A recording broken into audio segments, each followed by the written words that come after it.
अस्सलाम वालेकुम स्टूडेंट्स। बेटे आज का जो हमारा आर्टिकल है चैप्टर नंबर 4 स्मार्ट सिलेबस के according last article inter conversion of kinetic energy and potential energy, और इसके साथ हमने law of conservation of energy भी पढ़ना है। तो ये वाला जो inter conversion of kinetic and potential energy है ये एज लॉन्ग क्वेश्चन पूछा जाता है और law of conservation of energy वो शॉर्ट क्वेश्चन है। सबसे पहले law of conservation of energy को समझ लें कि वो क्या चीज़ है।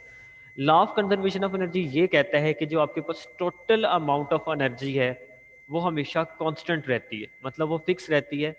और जो एनर्जी है उसको आप डिस्ट्रॉय नहीं कर सकते, लेकिन एनर्जी एक फॉर्म से दूसरी फॉर्म में क्या हो जाती है, कन्वर्ट हो जाती है। तो energy can not be destroyed, it can be transform from one form to another. इसको एक हालत से दूसरी हालत में आप तब्दील कर सकते हो। फॉर एग्जाम्पल आप क्या करते हो, एक गुलेल है, कैटापुल्ट है, उसकी मदद से एक स्टोन को कहीं फेंकते हो और उसको फॉर एग्जांपल किसी विंडो के ऊपर हिट करवाते हो ग्लास की। तो क्या होता है, कैटापुल्ट को जब आपने खींचा हुआ है तो उसके अंदर जो एनर्जी मौजूद होगी इलास्टिक पोटेंशियल एनर्जी होगी। जब आप लीव करते हो उसको तो वो इलास्टिक पोटेंशियल एनर्जी स्टोन की काइनेटिक एनर्जी में कन्वर्ट हुआ। स्टोन जाके विंडो से हिट करता है तो हिट करने के दौरान साउंड पैदा होती है, वो साउंड एनर्जी में कन्वर्ट हो गया, साथ में हीट एनर्जी भी कन्वर्ट हो गई। और अगर वो विंडो आपके पास जो है वो ग्लास की बनी हुई टूट जाती है तो उसमें पीसेस की kinetic energy plus sound energy है। इस चीज़ का मतलब ये हुआ कि जब एनर्जी ट्रांसफॉर्म हुई है, टोटल एनर्जी हमेशा क्या रही है, वो कंजर्व ही रही है। तो टोटल एनर्जी हमेशा कंजर्व रहती है। ये है law of conservation of energy. और आज का हमारा आर्टिकल जो है वो ये है कि inter conversion of kinetic energy and potential energy, के काइनेटिक और पोटेंशियल एनर्जी आपस में किस तरह ट्रांसफॉर्म होती हैं, किस तरह ये आपस में चेंज होती हैं, हम इसको डिस्कस करने की कोशिश करते हैं। तो सपोज कर लेते हैं इसके लिए हमारे पास ये सरफेस ऑफ अर्थ है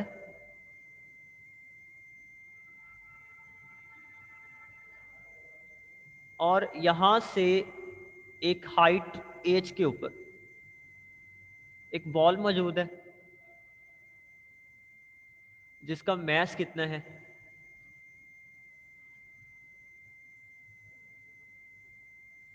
एम, और इसकी हाइट कितनी है,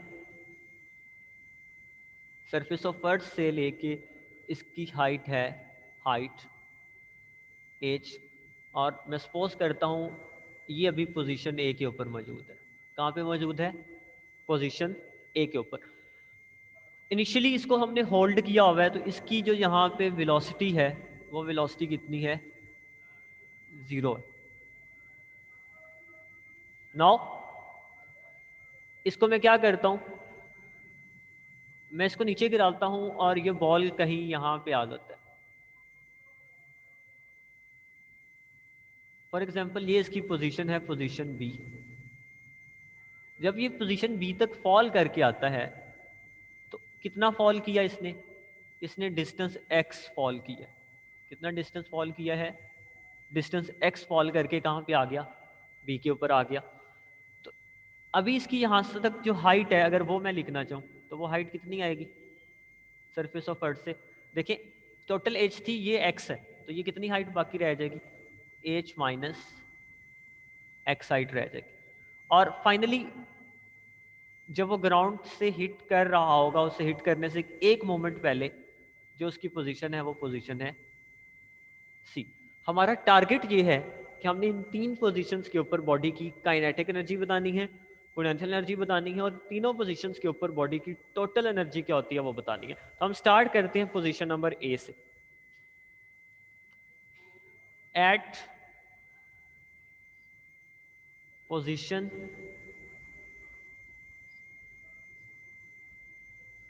ए, अगर हम पोजीशन ए की बात करें, पोजीशन ए पे क्या है, पोटेंशियल एनर्जी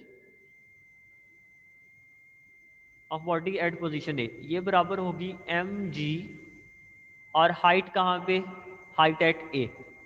ए के ऊपर जो बॉडी की हाइट है वो एग्जैक्टली इक्वल है यहाँ से लेके यहाँ तक एच के इक्वल। तो पोटेंशियल एनर्जी ए के ऊपर क्या आ गई, इस बॉडी की ए के ऊपर पोटेंशियल एनर्जी आ गई एम जी एच। बॉडी की पोटेंशियल एनर्जी क्या आ गई, एम जी एच। इसको कह लें ये है आपके पास इक्वेशन नंबर 1।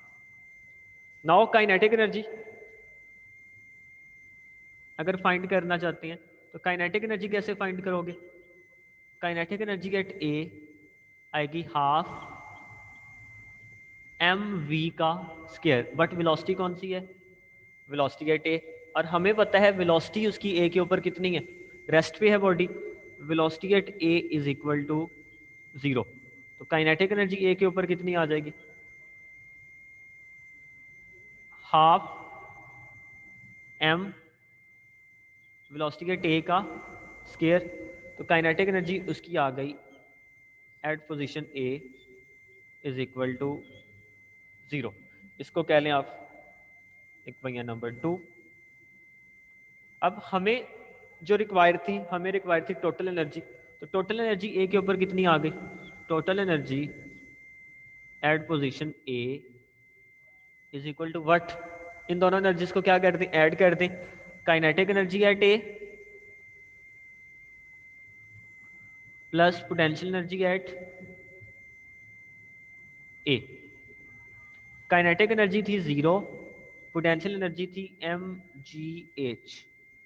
तो टोटल एनर्जी आपने फाइंड कर ली ए के ऊपर, वो आ गई mgh। इसको कह लें ये आपके पास रिजल्ट नंबर ए है। ये आपने कौन सी एनर्जी निकाल ली? टोटल एनर्जी निकाल ली, किसके ऊपर?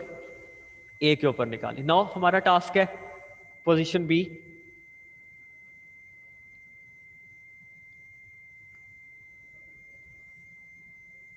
यही काम करना है फॉर पोजीशन बी। तो एट पोजीशन बी हम क्या करेंगे? एट पोजीशन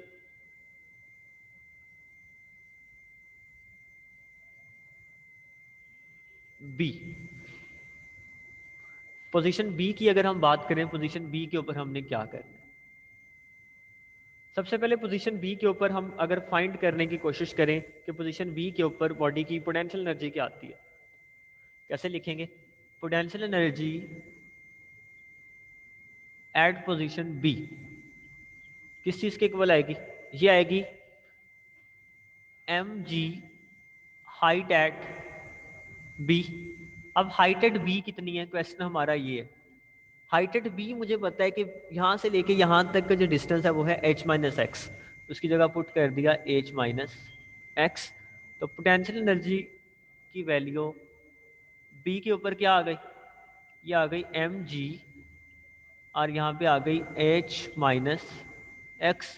तो ये आ गया एम जी एच मल्टीप्लाई करने से minus M G x.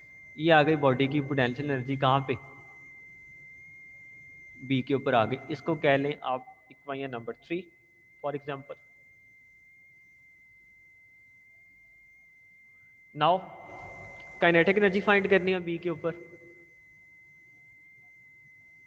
Kinetic energy at B is equal to half M V B का स्क्वायर, क्योंकि वेलोसिटी एट बी होगी तो वी बी का स्क्वायर। इसको कह लें इक्वेशन नंबर 4। अब इक्वेशन 4 क्यों बोला? क्योंकि मुझे यहां से ये जो वी बी है, वी बी का स्क्वायर, वी बी नहीं पता कितनी है। इसके लिए हम यूज कर लेते हैं third equation of motion. Using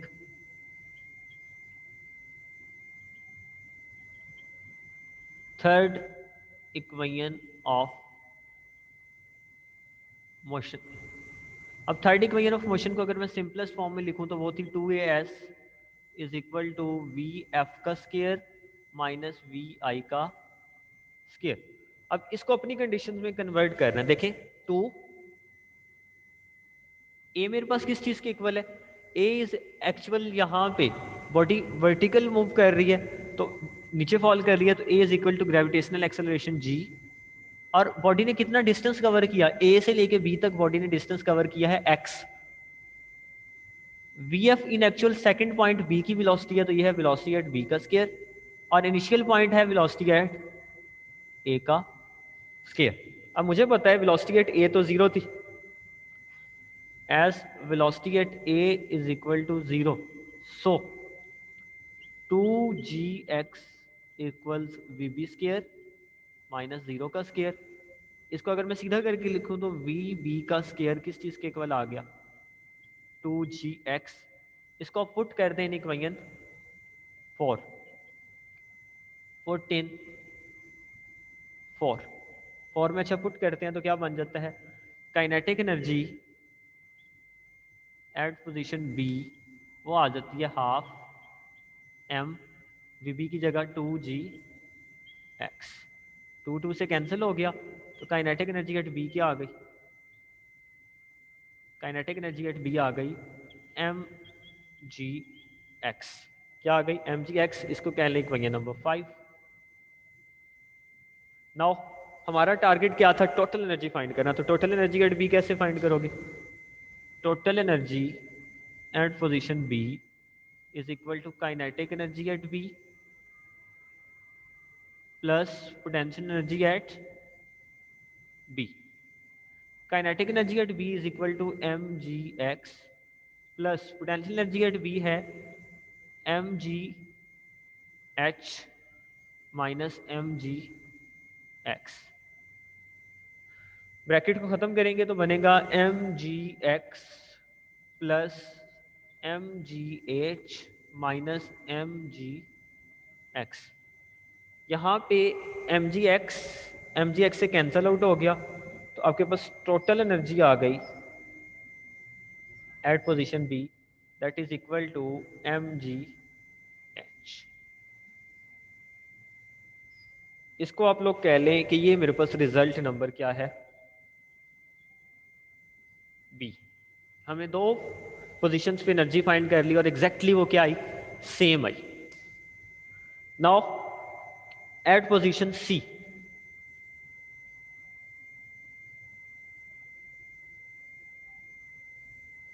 अगर आपसे कह लिया जाए एट पोजीशन सी क्या सिनेरियो होगा, at position C. Position C पे सबसे पहले पोटेंशियल एनर्जी फाइंड करते हैं। Potential energy at C is equal to M G, लेकिन हाइट कौन सी एट सी। अब मुझे नजर आ रहा है जब बॉडी ग्राउंड लेवल पे आ गई है तो इसकी हाइट तो जीरो हो गई, तो height at C is equal to zero. तो पोटेंशियल एनर्जी क्या आ गई सी के ऊपर, जीरो। इसको कह लें equation number 6। Now kinetic energy find करनी है सी के ऊपर। Kinetic energy at position C is equal to half M V का स्केयर होता है, लेकिन सी है तो सी का स्केयर। इसको कह लें इक्वेशन नंबर 7। लेकिन मेरा टारगेट है इस वी सी को फाइंड करना, तो अगेन थर्ड इक्वेशन को यूज करते हैं, using third equation of motion.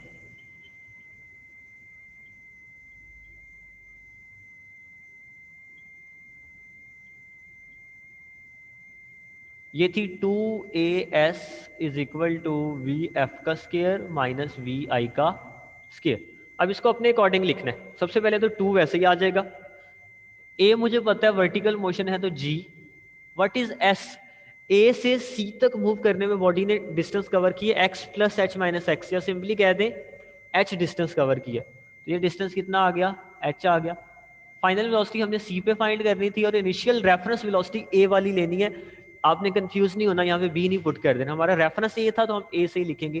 तो वेलोसिटी एट ए का स्केयर। अब हमें पता था velocity at A is equal to zero, reference दे दें V A is equal to zero थी, तो 2gh is equal to V C का स्केयर माइनस जीरो का स्केयर। तो इसको सीधा करके लिखेंगे तो वी सी का square is equal to 2gh। इसको आपने पुट करना है इन 7, इसको इक्वेशन नंबर 7 में पुट कर दें। जब 7 में पुट किया तो काइनेटिक एनर्जी एट सी क्या आ गई, 1/2 m, और वी सी स्केयर की जगह 2gh।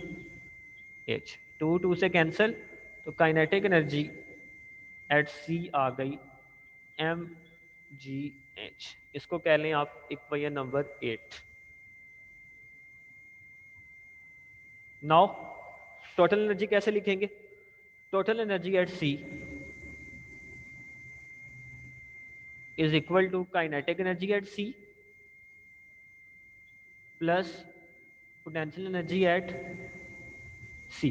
Kinetic energy at C थी mgh, potential energy at C थी 0।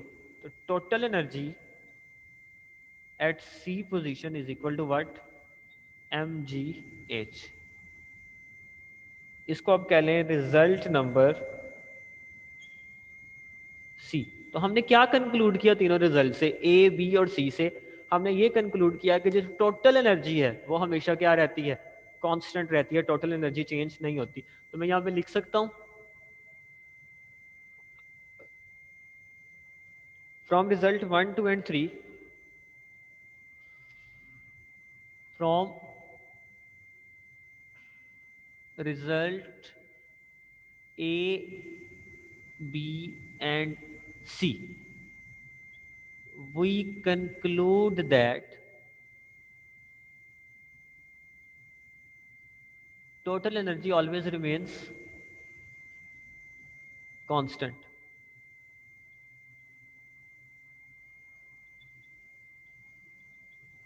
always remains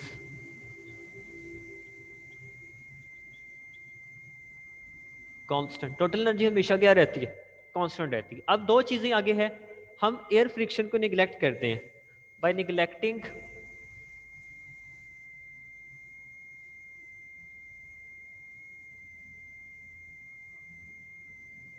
air friction, for example अगर हम एयर फ्रिक्शन को निगलेक्ट करते हैं तो एयर फ्रिक्शन को निगलेक्ट करने से क्या हुआ था? हुआ ये था कि इस ए पॉइंट के ऊपर जो बॉडी की टोटल एनर्जी थी वो सिर्फ पोटेंशियल ही थी। ये देखें पोटेंशियल एनर्जी थी, काइनेटिक क्या थी? 0 थी। और फाइनल पोजीशन के ऊपर उसकी जो टोटल एनर्जी आई वो सिर्फ काइनेटिक थी, पोटेंशियल एनर्जी क्या हो गई थी? 0 हो गई थी। मतलब जब बॉडी नीचे फॉल करना शुरू हुई तो फॉल करने के दौरान हुआ क्या है? फॉल करने के दौरान ये हुआ है कि उसकी पोटेंशियल एनर्जी कंटिन्यूसली कम होती गई, पोटेंशियल एनर्जी कम होती गई और काइनेटिक एनर्जी बढ़ती गई। ऐसे ही हुआ, बॉडी जैसे फॉल की, बॉडी नीचे फॉल करती गई, फॉल करने से पोटेंशियल एनर्जी डिक्रीज होती गई और काइनेटिक एनर्जी क्या होती गई? रेज होती गई। तो ये सिनेरियो हुआ है। इस चीज को मैं कह सकता हूँ, अगर एयर फ्रिक्शन को मैं निगलेक्ट करता हूँ तो जो लॉस इन पोटेंशियल एनर्जी है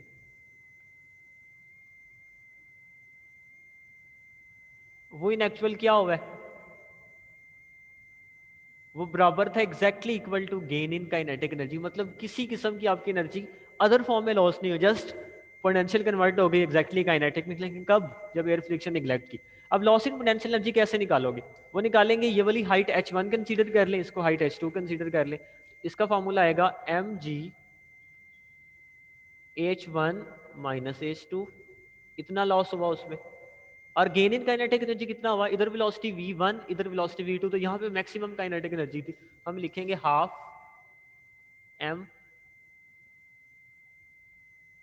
v2 का स्केयर माइनस v1 का स्केयर, या vf का स्केयर माइनस vi का स्केयर। ये था अगर एयर फ्रिक्शन को निगलेक्ट करते हैं। अगर एयर फ्रिक्शन को कंसीडर करते हैं, इसको इक्वेशन का नाम दे दें, इक्वेशन नंबर 9।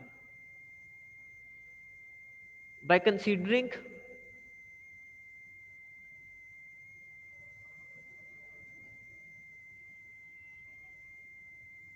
एयर फ्रिक्शन, अगर मैं एयर फ्रिक्शन को इंक्लूड करता हूं तब क्या होता है? अच्छा, जब एयर फ्रिक्शन को इंक्लूड करूंगा तो बॉडी ने ए से सी पे फॉल करना है और बॉडी ने डिस्टेंस कवर किया h, और उसके ऊपर कंटिन्यूसली ऑपोजिट फोर्स लग, देखिए बॉडी डिस्टेंस इधर का कवर कर रही है, उसके ऊपर रेजिस्टेंस फोर्स अपर डायरेक्शन में लग रही है। तो वो फोर्स उसको अपोज कर रही है कुछ ना कुछ, तो बॉडी को कुछ वर्क करना पड़ रहा है अगेंस्ट एयर फ्रिक्शन। बॉडी को वर्क करना पड़ रहा है, तो work done against air friction body का, जो यहाँ पे वर्क डन आएगा against friction, work against friction, वो किस चीज के इक्वल होगा? वो आपके पास आएगा, अगर फ्रिक्शनल फोर्स F है, एफ डी होता है, तो डिस्टेंस कितने तक फ्रिक्शन फोर्स लग रही है? एच तक लग रही है। तो मैं क्या लिखूंगा? यही इक्वेशन फिर मेरे पास क्या बन जाएगी? मैं लिखूंगा loss in potential energy in actual वो इक्वल है गेन इन काइनेटिक एनर्जी के plus work done against friction. वो किस चीज के इक्वल आएगा? वर्क डन अगेंस्ट फ्रिक्शन के। मतलब सारी पोटेंशियल एनर्जी काइनेटिक में कन्वर्ट नहीं होगी, बल्कि उसका कुछ हिस्सा लॉस हो जाएगा फ्रिक्शन के खिलाफ काम करने में। तो potential energy gain loss, for example मैं कहता हूँ टोटल लॉस था वो mgh के इक्वल, और काइनेटिक एनर्जी में गेन हुआ हाफ mv का स्क्वायर, और वर्क डन अगेंस्ट फ्रिक्शन क्या आया? FHR। तो अगर एयर फ्रिक्शन को इंक्लूड करेंगे तो आपके पास क्या फाइनल फॉर्म बनेगी? फाइनल फॉर्म ये वाली बन जाएगी, इसको कह लें क्वेश्चन नंबर 10। तो ये आपका बेसिक्स आर्टिकल था, जिसमें हमने सीखा क्या है? हमने ये सीखा है कि जो टोटल एनर्जी है वो कंजर्व रहती है, जस्ट वो एक फॉर्म से दूसरी फॉर्म में कन्वर्ट होती है। अगर एयर फ्रिक्शन को इंक्लूड करते हैं तो loss in potential energy exactly kinetic energy के इक्वल नहीं होता गेन में, बल्कि वर्क डन अगेंस्ट फ्रिक्शन भी होता है। और अगर एयर फ्रिक्शन को इंक्लूड नहीं करते तो फिर loss in potential energy exactly equal होता है गेन इन काइनेटिक एनर्जी के। और लॉ ऑफ कंजर्वेशन ऑफ अगर एनर्जी की हम बात करें तो उसके अकॉर्डिंग क्या था? जो एनर्जी है उसको डिस्ट्रॉय नहीं किया जा सकता, बल्कि आप एक फॉर्म से दूसरी फॉर्म के अंदर क्या कर सकते हैं? कन्वर्ट कर सकते हैं। अगर आप लोगों के कोई क्वेश्चन है तो आप लोग अपना हैंड रेस कर दें, और बाकी आप क्वेश्चन पूछ सकते हैं। आपके क्वेश्चंस को यहाँ पे हम इंटरटेन कर देते हैं।